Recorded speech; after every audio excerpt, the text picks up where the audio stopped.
السلام عليكم ورحمة الله وبركاته. ازيكم يا بنات؟ عاملين ايه؟ النهارده جايين مع بعض. هعمل ايه؟ هعمل معاكم الفراخ الروستو.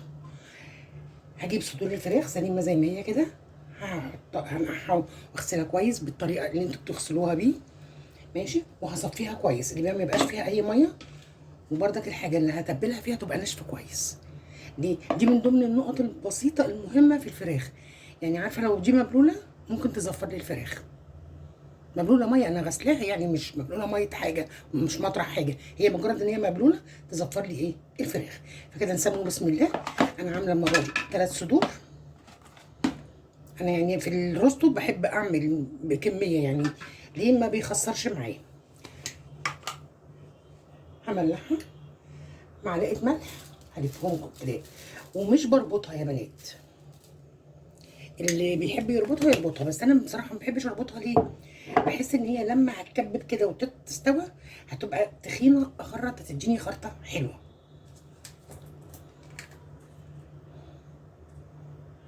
بابريكا،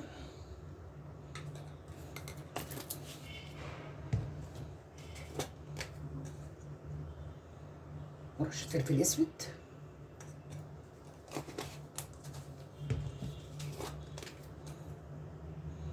وبهارات فراخ. لازم بقى في الفراخ اجمل حاجه فيها انك تتبليها وتبيتيها في التتبيله دي، اولا بتديكي طعم جميل. بصوا بقى انا هعمل لها ايه. همسكها كده واعمل لها مساج بالتتبيله اللي انا حطيتها ديت كده.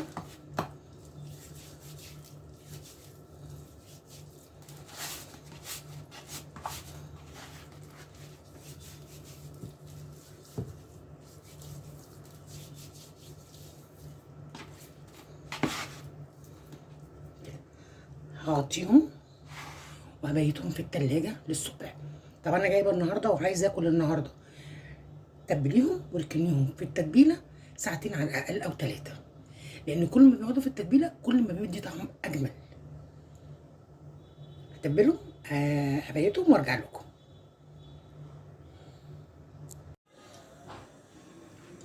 ودلوقتي كده يا بنات جبت طاسه على النار وهبتدي انزل بيها عشان اديها لون من كل الجوانب. طاسه وحته سمنه وسخنت كده عشان ايه؟ ما تنزلش السوائل بتاعتها.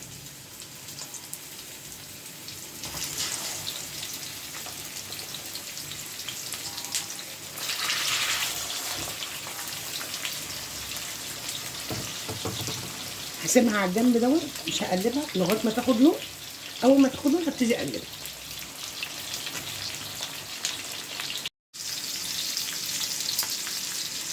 بصوا بقى كده يا بنات خدت لون، وطالما خدت لون بصوا تلاقيها ايه؟ تتقلب على طول، ما تبقاش لازقه معاكي.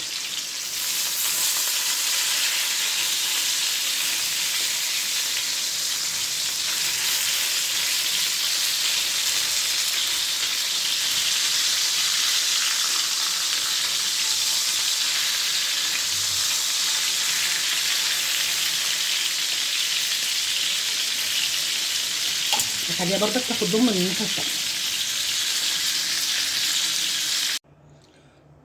وكده يا بنات بصوا بقى كده الفراخ استوت. هسيبها بقى. بصوا زي ما انتم شايفين، بصوا بقى اما كببت كده بقيت انا كده لما اجي بقى اخرطها هتبقى خرطتها ايه؟ حلوه. ماشي. هسيبها كده ولما اجي بقى اخدها، بس هسيبها تبرد تماما، عايزاها تبرد خالص. ماشي. تبرد واقطعها معاكم وافهمكم بتقطعوها ازاي، واكمل معاكم الفيديو.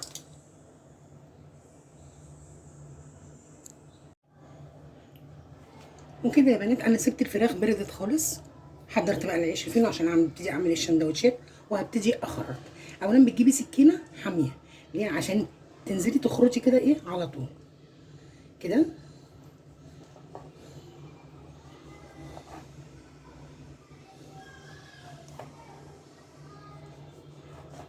بتبقى اكله خفيفه وجميله وحلوه قوي بقى لو رايحه بحر، لو رايحه جنينه، لو معاكي اطفال رايحين مدرسه، بدل الحاجات المصنعه التانيه.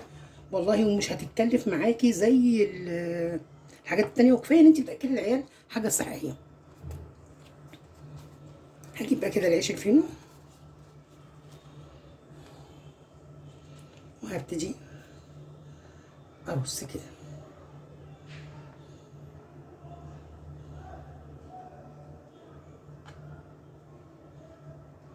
هجيب حتتين صغننين للجناب.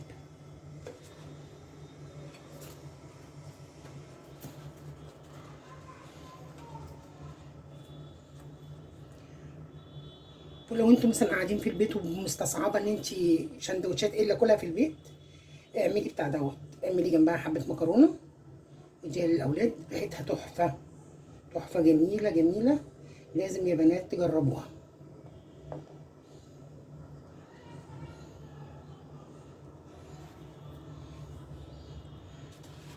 وتقطعها ساهل زي ما انا قلت لكم اهي، سكينه حاميه وتقطعي، وبتعملي الحجم اللي انت بقى ايه عايزاه.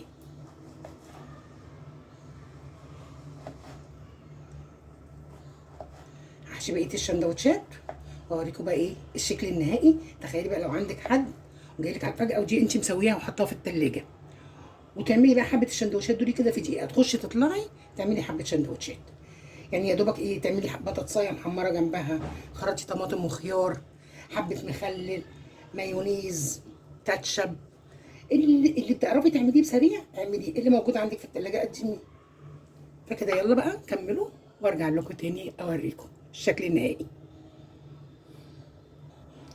وكده يا بنات بصوا، خرطت طماطمايه وخيار مخلل وفلفل رومي وعملت طبق شيبسي، والسندوتشات اهي هحطها. بصوا ده كده صدر واحد اللي عمل لي كل السندوتشات دول، ما شاء الله عمل 5.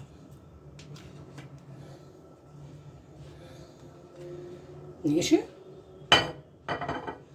طبعا الصدور ياما فممكن اعمل ايه كمان ايه اكتر، بس انا عايزه ايه كده عشان اظبط بس الصينيه كده. الصينيه فاضل لها كمان سندوتش هعمله.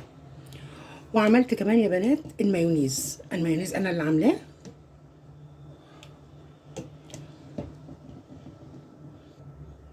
بصوا بقى يا بنات، المايونيز ده انا اللي عاملاه اهو. انا وريتكم قبل كده طريقه المايونيز، واللي انا حاطاه عليه ده زعتر. هعمل بس كمان واحد عشان يبقى كده ايه الشكل النهائي كمل. وده يا بنات كده الشكل النهائي للصينيه. قولوا لي ايه رايكم بقى كده فيها. يعني تخيلي انت لو عاملاهم وحطاهم في التلاجة وشايلاهم في التلاجة، ويجي لك ضيوف تروحي جايبه عيش فينو، محمره حبه بطاطس. يا ستي ما تعمليش شيبسي زيي، اعملي حمري حبه بطاطس، خرجي طماطمايه وخيارايه من البيت، كابوتشايه اللي عندك مايونيز، عندك كاتشب، وتعملي حاجه زي كده وتبقى جميله، حاجه جابت عملت لك بسرعه ضيافه سريعه. وفي نفس الوقت لو عندك مثلا جوزك موظف وبياخد سندوتشات وهو نازل ولا حاجه، بدل ما ياكل حاجات من الشارع ما احناش ضامنينها. حتى الفول دلوقتي ما بقاش مضمون من الشارع والله، بيحطوا عليه مواد عشان يسووه. يعني بصراحه انا بقيت دلوقتي احس ان ما فيش حاجه تنفع تتاكل في الشارع. فكده تعملي ليكي لاولادك، ليكي انت لو كموظفه تاخدي معاكي سندوتش، يبقى سندوتش حلو والله، مش هيبقى مكلف لو هتحسبيه حقيقي. لو عامله سندوتشات جبنه والله هتكلفي اكتر. يعني تخيلي انت لو جالك ناس وعايزه تعملي حبه سندوتشات وهتنزلي تجيبي حبه جبنات، والله هتقفي تجيبي بمبلغ. وطبعا مش هتجيبيهم كلهم جبنه بيضه وجبنه تركي، يعني لازم بردك شيدر، لانشون، حلواني، هتشكلي حبه حاجات وحبه زيتون، هتلاقي الموضوع فتح معاكي فتحه جامده. يعني كنت جبتي فرخه وطبختي ارخص. ماشي، جربوه. مستنيه ارائكم وتعليقاتكم اللي ما نحرمش منها ابدا. واشوفكم في فيديو جديد، والسلام عليكم ورحمه الله وبركاته.